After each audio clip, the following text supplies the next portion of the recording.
V tejto časti si ukážeme, ako si do fotografie vložiť text.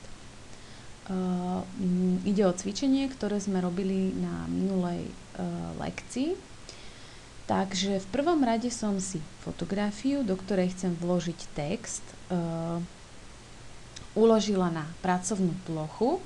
Nachádza sa tu, alebo si viem pozrieť túto fotografiu aj cez dvojklik na môj počítač a v ľavej časti by sa mi mal nachádzať takýto zoznam, takýto stĺpček, kde si nájdem niekde zhruba v hornej časti umiestnenie pracovná plocha a tu by sa mala nachádzať moja fotografia. To je ona, do ktorej budeme vkladať text.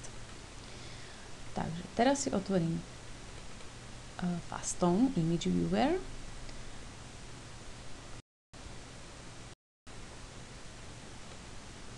Prvé, čo je, tak musím sa tejto ľavej časti, ktorá nám vlastne ukazuje umiestnenie, kde sa nachádzame v počítači, tak tam si musím nájsť tú umiestnenie, kde som si dala tú fotku. Ja som si ju dala na pracovnú plochu, takže sa musím do menu pozrieť, kde je pracovná plocha, je úplne ako prvá, ako podklad. A tu by som mala mať moju fotografiu. Tu sa nachádza. Na editovanie je potrebné fotografiu si zväčšiť dvojkliknutím. A teraz sa po dotknutí ľavej časti monitora, musíte sa dotknúť až ako keby ste chceli prejsť cez okraj monitora, sa vám vyroluje menu, cez ktoré budeme robiť rôzne úpravy, budeme sa rôzne učiť. Napríklad pri každý okraj, keď sa ho dotknete, tak sa vám vyroluje iné menu. Tu sú vlastnosti fotografie.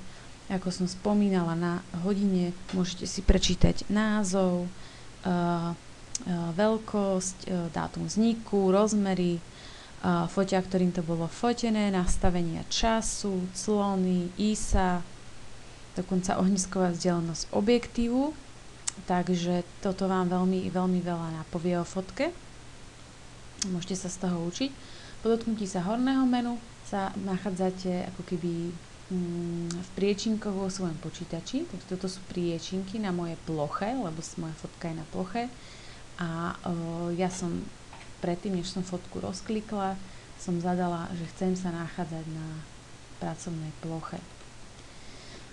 Po dotknutí sa spodného kraja sú ďalšie možnosti na editáciu a úpravu, ako ukladať, posúvať sa na ďalší obrázok, zväčšovať, zmenšovať, orezávať a tak ďalej. Je to v podstate také zhustené menu. Takže my chceme na vloženie textu použiť nástroj z ľavej časti menu, takže použijem túto ikonku Drawboard. Ešte jedna vec, ak ste si doma nainštalovali Fastone Viewer a máte ho po anglicky a chcete ho mať po česky, to zmeníte takým spôsobom, že hore v menu základnom sa nachádza druhé správa Settings. Hneď prvé máte Language a tu si vyberiete z ponuky, asi zhruba 5. je čeština a zakliknete. Program musíte ale vypnúť a opäť zapnúť, aby bola aktivovaná čeština. A vidíte, už to máme pekne po česky. Takže opäť dvojklik, dotknutie sa ľavého menu a ideme do samotného písania textu. To dosiahneme cez túto ikonku kresliť. Takže ju stlačíme a dostaneme sa do ďalšieho takého editačného menu. Prvé, čo je, potrebujem si tú fotku prispôsobiť. Mám trošku zväčšenú a to spravím. V tejto ľavej časti vidíte dve ikonky. Bude to jedna k jednej zobrazenie alebo prispôsobenie na veľkosť monitoru, obrazovky. Stlačíme to, lebo chceme to prispôsobiť. Ako ďalšie stlačíme v ľavej časti menu druhé zhora políčko text, to Ačko. musíme stlačením ľavého tlačítka myši, vidíte, že sa mi kurzor zmenil na takýto krížik, takže ľavým tlačítkom na myši a jeho stlačením začnem kresliť obdĺžniček, približne kde chcem mať vpísaný tento text. Vy si ten obdĺžniček môžete samozrejme prispôsobovať podľa vášho uváženia. A pokiaľ sa dostanete stlačením nejakého tlačítka mimo tento štvorček a chcete začať do neho znova písať, musíte vždycky ho dvojklikom rozkliknúť a vlastne musí sa vám zobraziť táto tabuľka, aby ste mohli začať písať alebo upravovať text. Takže napíšem si text, ktorý chcem mať.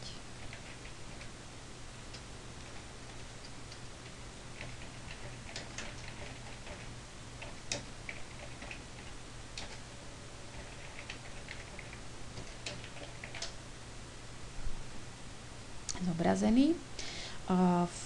Vidíme, že veľkosť písma by mohla byť väčšia. Alebo aj tvar písma, forma písma a tak ďalej. To spravíme tak, že po napísaní textu si ho musíme označiť, to znamená postavíme sa buď za alebo pred text, aby sme mali zobrazený tento tabulátor a zasa stlačením ľavého tlačítka myši a držaním a ťahaním ho to označíme celé. Keď to máme takto pekne označené, ideme do tabulky, kde meníme parametre ako typ písma, veľkosť a tak ďalej. Ako prvé si môžem zvoliť nejaké iné písmo. Dajte si iba pozor, pretože niektoré typy písma, respektíve väčšina typov písma, aj také ozdobné, nepodporujú našu diakritiku a písmenka ako ť, ž, ľ sa vám nezobrazia. Tak musíte hľadať buď taký typ písma, ktorý to má, alebo isto tak, že to ten typ písma má, je tá, že máte za tým typom napísanú skratku CE, čo znamená ako Center European, stredoeurópsky typ, alebo font. Napríklad vidíte Times New Roman, to určite podporuje, pretože sa nachádza za tým názvom CE. Ja si môžem zvoliť ale nejaké také ozdobnejšie písmo, povedzme takéto. Vidím, že mi to zobrazuje, takže je to celkom úspešné. Potrebujem len urobiť to písmo trošku väčšie, takže zmením veľkosť. Tu môžete spraviť 3 spôsobmi. Buď priamo do pola napíšete veľkosť vami želanú, alebo po rozkliknutí tejto šípočky dole si vyberiete z možností, ktoré tu sú, alebo sa šípkami hore-dole pohybujete a vlastne meníte veľkosť po bodoch. Keď sa dosiahnete na vami želanú veľkosť, tak môžeme ísť ďalej. Je teraz, vidíte, začerknutý štýl písma bold, tučné, takže môžem si zvoliť, či chcem, nechcem. Poviem, že nechcem, alebo si začnete kurzívu, počiarknutie, takisto zarovnanie textu, môžete dať v tomto prípade zarovnanie na pravú stranu, je to vhodné. No a tu máte farbu fontu. Farba fontu by mohla byť tým, že máme šedý podklad, nejaká biela, takže zvolím si bielu, tú tabuľku si môžem posunúť a dám OK. No teraz, nech vás nemýli, že to písmo je zatiaľ čierne, to je preto, lebo je celé vyznačené. Ja keď kliknem myšou niekde inde, vidím, že písmo je biele, ale ešte je tu jeden neželaný efekt, v tomto prípade tento rám. A ten rám odstraním tak, že opäť kliknem na tabuľku, stačí tento raz len raz. A tuto dole mám možnosti tej tabuľky samotnej. Takže pokiaľ mám začerknuté toto pozadie, tak sa mi zobrazuje. Vidíte, tu je farba okraja tej tabuľky a farba výplne. Keď ten okraj nechcem, tak to musím odškrtnúť preč. Vidíte, teraz mi ostal len text. Ešte si môžem zvoliť, že či chcem tiene toho písma alebo nie. Pokiaľ ich chcem a chcem ich nejak editovať, tak to sa robí v tejto časti. v tejto malej ikonke s 3 bodkami. Tu si nastavujete vodorovnú hĺbku toho tieňa z výslu, to znamená, on môže byť len doprava a dole, hej, nemôže byť doľava hore. Takisto neostrosť, či chcete mať ostré kontúry alebo taký rozpitý ten tieň. Stmavenie znamená, že keď dám na 100, bude úplne tmavý, čierny a pokiaľ ho nastavím na 0, bude biely, bude svetlý. Iné farby sa tam bohužiaľ nedajú zvoliť. No, pokiaľ mám želaný text, podľa mojich predstav, môžem si ešte posunúť na nejaké miesto, kde chcem, tak môžem stlačiť OK, to znamená, tieto úpravy povolím ich aplikáciu. Dôležitá vec je, že pokiaľ by ste si aj po tom stlačení OK povedali, že chcem ešte zmeniť ten text, to sa stále dá. Opäť sa vrátite do menu v ľavej časti, stlačíte kresliť ako na začiatku a dvojklikom sa dostanete opäť do tej tabulky, rozkliknete ju a vidíte, môžete stále meniť text. Takže to je veľmi fajn. Na čo si dajte pozor je, že pokiaľ chcete sa dostať do úpravy toho textu v tabulke, majte vždycky túto šipôčku začiarknutú. Lebo pokiaľ budete mať začiarknuté A a budete na to klikať, vlastne vyrobíte si ďalšie polia prázdne a môže sa vám stať, že potom budete tam mať prázdne polia a nebudete vlastne vedieť, v ktorom poli je ten text. Takže si jednoducho vymažete. Takže na to si dajte pozor a takisto si dajte pozor, pokiaľ tu urobíte nejakú chybu, nedá sa to vrátiť späť.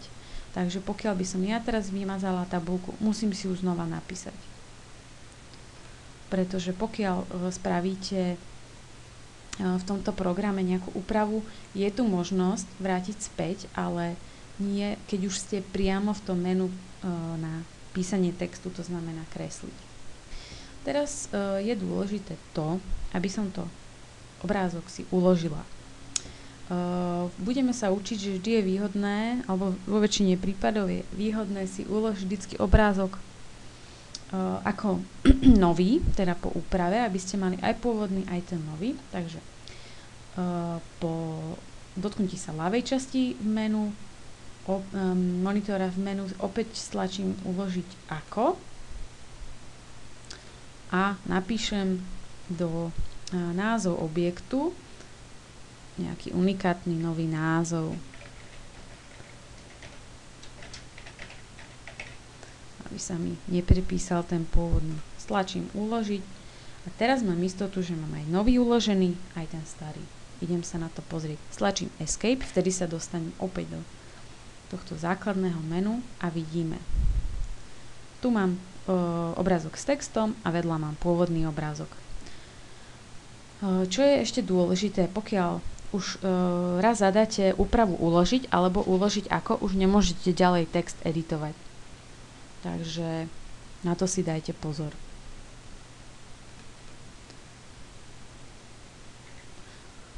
Takže dúfam, že sa vám dnešná lekcia páčila a že vám bude nápomocná. A želám vám veselé Vianoce.